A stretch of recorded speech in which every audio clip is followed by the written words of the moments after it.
Reggae so sweet from the 254. Naipenda nani nampenda nani kijana moja Ranadra Mazingia kwa studio tupatie reggae zingine man. Shoni morning vibes and you're hanging out with your captain of good vibes. They call me Quambokes. And we're at 19 minutes to 9 a.m. As we do every single Thursday, tunakuwa na conversation. We invite a guest. Akuja achape tu story yake, any life story.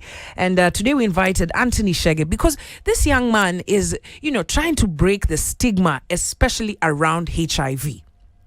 He is a young man living with HIV and anashare story yake of how he found out. But some comments coming in, and remember at any point kama kuna kitu yote unataka kusema ama unataka kuchime in, unaweza tumia hashtag Quambokes and Kev. I saw a comment here live wire. Anasema jina yake ni Chris, anasema niko locked hadi tamati. Watu wanafaa walana more about HIV and AIDS. Maze people, stigmatization ni real bana. Anthony, welcome back.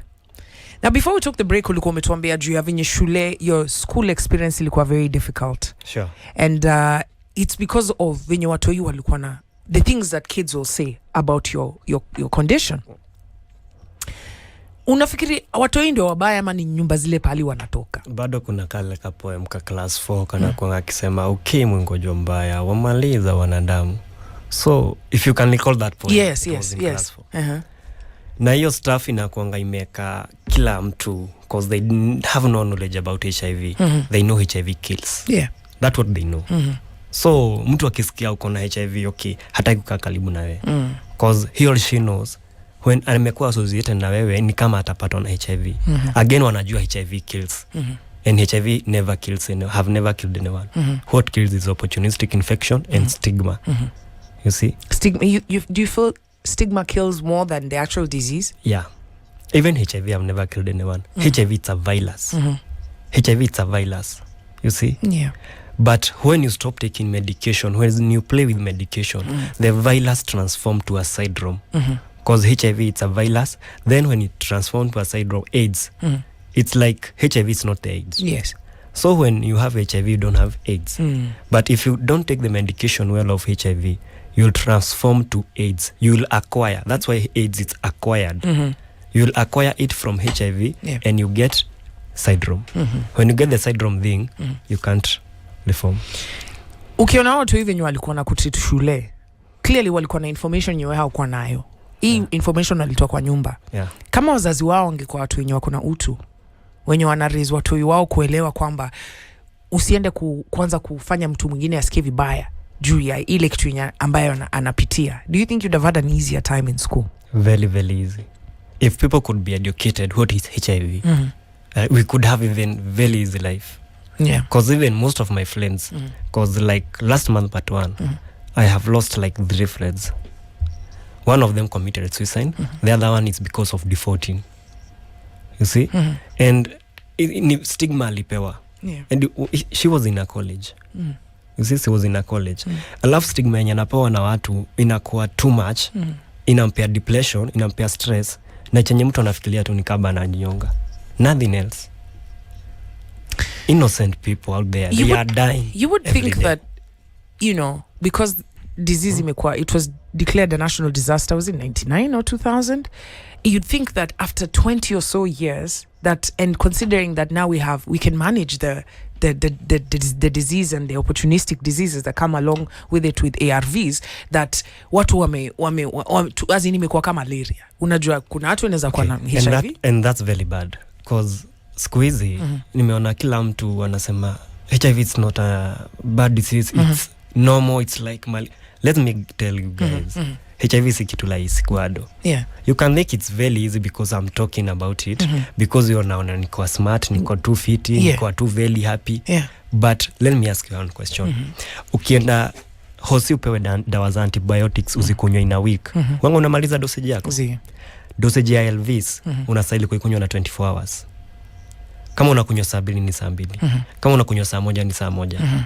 Do you think na siku hizi venye watu wamekuwa ni watu wa kulive, ni watu wa kwenda outings, ni watu wa kufanya nini, utamanage your time?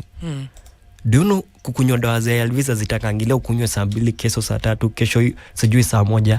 If ni kukunywa dawa za ARVs, time management you should look vizuri sana kwa time. Kama ni 8, it's 8. Yeah. So yesterday kulikuwa na article kwa gazeti, I think it was The Nation or The Standard, walikuwa naongea juu ya how, and I'm going to look for that article, they're saying that a lot of Kenyans are defaulting on taking their ARVs. Ni kama wamechoka. There's that fatigue around taking the medicine. Najaribu kuonyesha watu kukunywa hizi dawa si kitu gumu, yes. But kuna wenye wanachoka obvious on the way. Cause can you imagine taking the medication each and every day until you die? Cause utazikunywa hadi ukufe. That's what we are expecting. But to me I come in another way na nawaambia, okay, for the ladies, kuna wenye wanakunywanga family planning. What is the difference between a lady who is taking family planning medication and me who is taking ARVs medication? Is there any difference? I'm guessing not. There is no difference. Again, wewe mwenye ushaisahau kukula lunch? Me, I'm the wrong person to ask. But watu wasawingi kula lunch.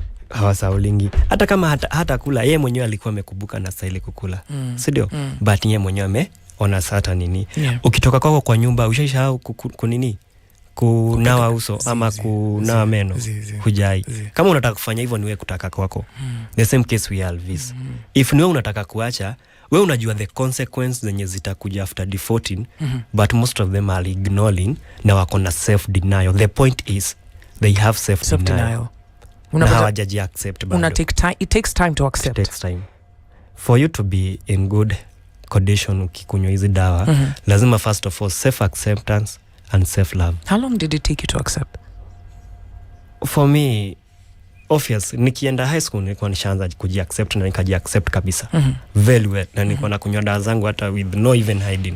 Cause even my high school friends walikuwa nakuja kwa cube zangu wanazipata zote zimejaa hapo. Mimi sijaificha dawa by the way. Hadi kwa nyumba sijawahi. Na relationships, unajua of course hapo one of the key things about HIV is dating. Kudate sijai date mtu positive. So you date people who are negative? I date people who are negative. Na wanajua? They know. Have you ever experienced discrimination? Obvious, iko na challenges mingi sana. Cause number one utaachwa, utablokiwa ukiliveal your status. But cause nimekuja public right now, at least niki-approach them anajua I'm positive. You see? But the good thing is, when you are undetectable, I can't transmit the virus to you through sex. Even if you don't use protection. Nowadays I can protect my partner and we even have a kid who is negative. And the mother will not get HIV. Wow. You see? Like for me myself, I'm undetectable. My viral load is undetectable right now. You can meet tumeenda kupimwa na imetoka negative. But I'm positive. It doesn't mean that nimepona. Niko negative imeonyeshana result hivyo, but it's because I've suppressed my virus. You know, even just having I remember there's a conversation we're having on my podcast na nilikuwa nauliza msee if people get tested before they have sexual relations. That's the thing. And we found out that nobody's getting tested. Mtu anaangaliana anasema venye mtu anakama handsome hivi ayako fiti. Ukiweza hata angalia post yangu ya kwanza nilisemanga watu waache kupima na macho. Cause siku hizi tunapatana na yeye kwa club. Tuseme kwa club, mimi natumianga club sana cause siku hizi my youths wako maboya shele sana. Tumepatana kwa club, nimekuspoil, umeniangalia mimi katoni. Obviously hakuna mahali nimejiandika HIV iko. Though nakuanga nimevaa mimi t-shirt zimeandikwa HIV, ni venye leo sijavaa. Ukiangalia post zangu mingi navanga vitu zimeandikwa HIV, awareness na nini. So unapata tumepatana na wewe, nimenini kila kitu, then tumeenda na yeye. Unaona? Tukienda kwa nyumba, kitu yenye unafikiria venye nitakununulia P2 the next morning. Hiyo ndio dema nafikiria. Hivyo ndivyo wasichana wanasikia, wanafikiria. Hata wanaume bado. Tunafikiria venye tutanunulia our partners P2 because the biggest issue ni pregnancy. Ni pregnancy. Unaona? As in people right now, they are not feeling HIV like they are not feeling HIV like how they fear pregnancy. Na hapa si ati hata tuna protect HIV peke yake. There are things like HPV virus. Yenye huanga ina cause cervical cancer. Unaona? HPV virus ni sisi wanaume tunabeba. Na the moment tumenini demo amelala na multiple partners, ukipata human papilloma virus, it can transform to cervical cancer. You see? Kuna vitu kama STIs. Kuna gonorrhea, hizo vitu zote. So unapata mtu anafikiria amejiprotect, ni kama tu wasichana wengine wamefanya injection ya mimba. So anafikiria anaweza have sex anyhowly cause ako safe. lakini hakubuki kuna STIs, kuna HIV and all those. So ushaipata dem na you literally had to be the one that tells her let's get tested? Mimi lazima to test. Ninajua niko positive but lazima to test. Now do ladies ask this question? They have to ask, but I have to tell them I just want to know my status and your status before date. Do they ask and do you ever find any resistance? Dem anakuambia kwani ni mgonjwa? Hey. Na hiyo point no inakujanga kwani huni trust. Watu wengi siku hizi wanaulizana kwani huni trust. You see? Even the moment of unapata mko kwa room maybe mtu umekuja na protection, your protection. So maybe ni wewe dem umesema let's use protection. Boy anakuuliza kwani uni trust. And that word will kill many people. Yeah. Cause mtu unaulizwa kwani uni trust, just trust money and God.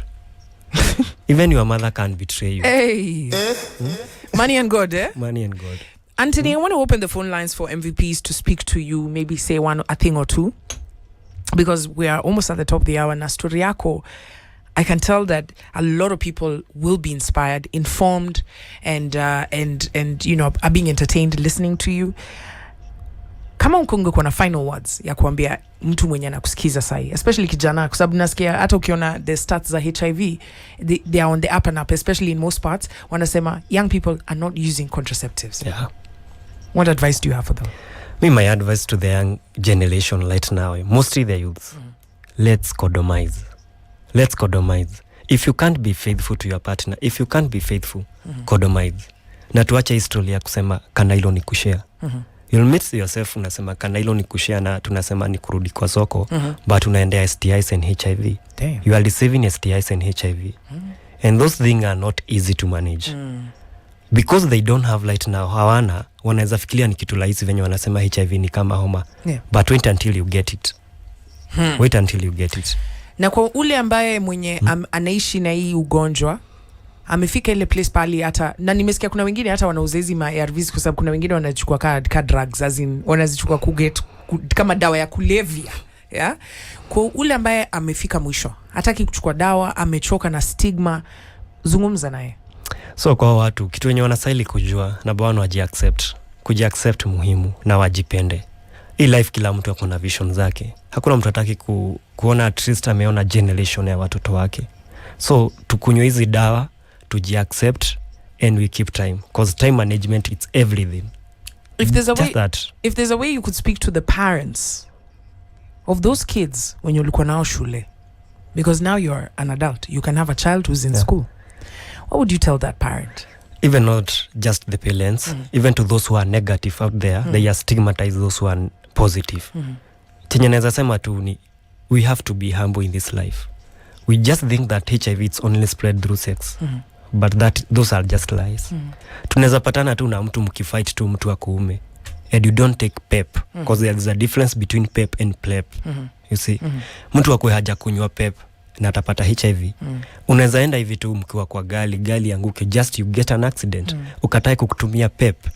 Unaweza enda tu usaidie best yako amegogwa na bleed akona open wound. You have transmitted HIV. At the end of the day, utaambia watu nini? Because most of the people out there wanafikiria because you are HIV positive, wewe ni prostitute. Na hata prostitute hawananga HIV, by the way, for your information. Prostitutes nowadays use PrEP, pre-exposure prophylaxis. They protect themselves from getting HIV. But sisi wenye tunafikiria tunajua sana, we don't even use PrEP. Sisi tu ni kuzurura tu without condomizing. All right. Yeah. Let's hear from Kenyans. Remember 0719012700. I'm going to give you a few of you a chance to speak to Anthony. Vibes Radio, conscious all the time. Jose Addison Stepper, welcome to the show. Yes, ni aje. Fiti sana. Na hiyo show iko fiti. Thank you so much. Na tunasikia huyo mgeni wetu jo, azin mimi naweza mwambia kile kitu anafanya, azin venye ameongea tu hivyo ametachwa wengi tu. Thanks very much. Unajua rejection, unajua kama hiyo part umesema rejection, unajua mtu akiwa rejected unakuwa na depression, lakini wewe sasa kuna venye umeshikiliwa na mshoshwa kwako, like iko tu fiti na uendelee tu hivyo, ukipapu uko tu strong, be strong tu. Ya lazima. Alafu una advice tu mavijana pia, upe mavijana advice. Vijana lazima kwanza wakodomize na let's be safe kabisa. Wako tu safe kabisa, azin wako tu safe tu. All right. Thank you so much, Jose Addison Stepper. Remember 0719012700. Niko na nafasi ya comments 2-3 hivi kabla tumalizie. I can see a lot of you coming through on Twitter as well. Ndasoma hizo ma comments zenu. Mange, unasemaje? Ningemwambia tu respect kwa kujiamini. Asante sana Buda. Kabisa. All right, Rasmange hapa anasema tu respect kwa kujiamini. Now, I'm going to take one more phone call alafu tumalizie hapo. Good morning. Morning. Naongea na nani mwenzetu? Ni Benito au Taembu. Benito, karibu sana Morning Vibes. Unasemaje? Nasema advice yenye wana spread. Umeshukuru hiyo advice? All right, asante sana. Finally, let's finish off in Mwega where we got Dimante. Woza komboki ni aje? Fiti sana. Niko fiti kuruka. Hiyo story ya huyo jamaa manze imeni-inspire sana jo. Yeah man. Yes. Mtumie protection uko nje. Dimante umesikia mtumie protection uko nje. All right, Anto, thank you so much for giving us access into your life, speaking with us and accepting our invitation to come through and share your story. And I know that a lot of MVPs have been inspired this morning. That's been a day in my life, my story. And in case you missed that whole story, bana, fanya hivi cheza na This is the Modern Vibes on Vibes Radio.